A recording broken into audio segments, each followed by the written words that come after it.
Hello,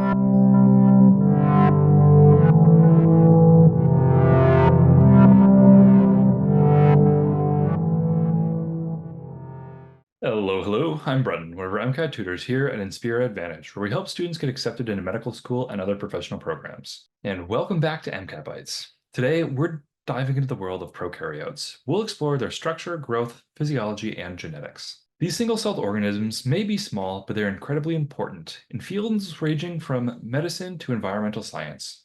Let's start with the structure of prokaryotes. They include bacteria and archaea. They're characterized by their lack of membrane-bound organelles. That's the big one the MCAT is going to ask you over and over and over. Big difference is membrane-bound organelles. They have a simple structure compared to eukaryotes, but don't let that fool you. They're highly efficient organisms. In fact, eukaryotes were way outnumbered by these guys. The main components of a prokaryote include its cell wall, which is on the outside. It's providing structural support and protection. In bacteria, it's made of peptoglycan. The plasma membrane, that's right inside the cell wall, controls what's entering and exiting the cell. It's a bit more flexible as well. Then we have the cytoplasm.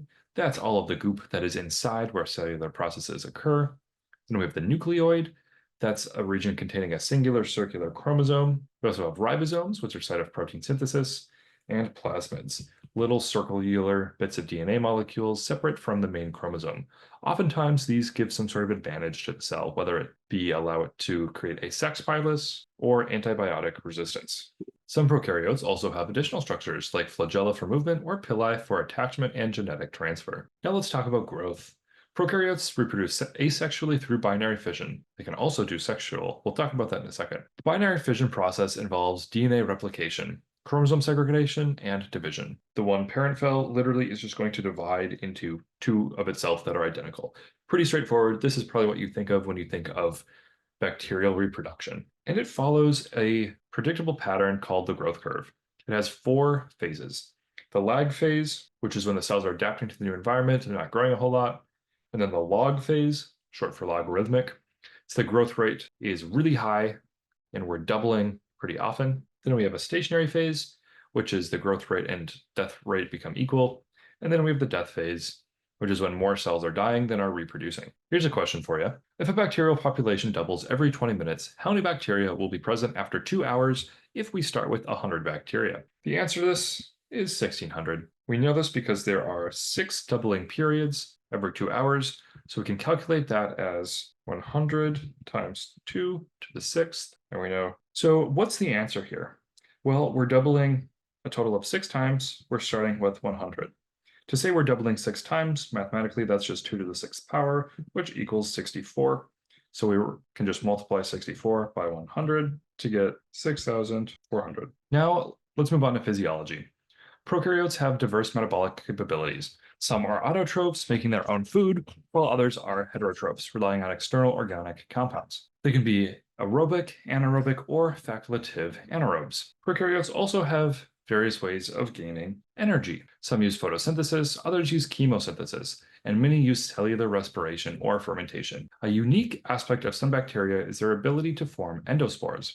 These are dormant, highly resilient structures that can survive extreme conditions. And then when the environment is right, they come out and sort of hatch and are introduced to the environment. Let's take a deeper look into prokaryote genetics. We've teased this a little bit, but let's go into some details. As mentioned earlier, most of the genetic material is in the center, single circular chromosome in the nucleoid region. However, prokaryotes can also contain plasmids, which often carry genes for antibiotic resistance or other advantageous traits. Prokaryotes can exchange genetic material through 3 main processes. One is conjugation. This is direct transfer of DNA between cells. And this is what I was referring to earlier with the sex pilus. Then we have transformation, which is an uptake of naked DNA from the environment. And finally, transduction, transfer of DNA via bacteriophages, which is a type of virus that infects bacteria. These processes contribute to genetic diversity and spread of traits like antibiotic resistance. Prokaryotes can also adapt quickly to their environment through mutations and selective pressure. This rapid evolution is one of the reasons why antibiotic resistance is a growing concern in medicine. Here's another question.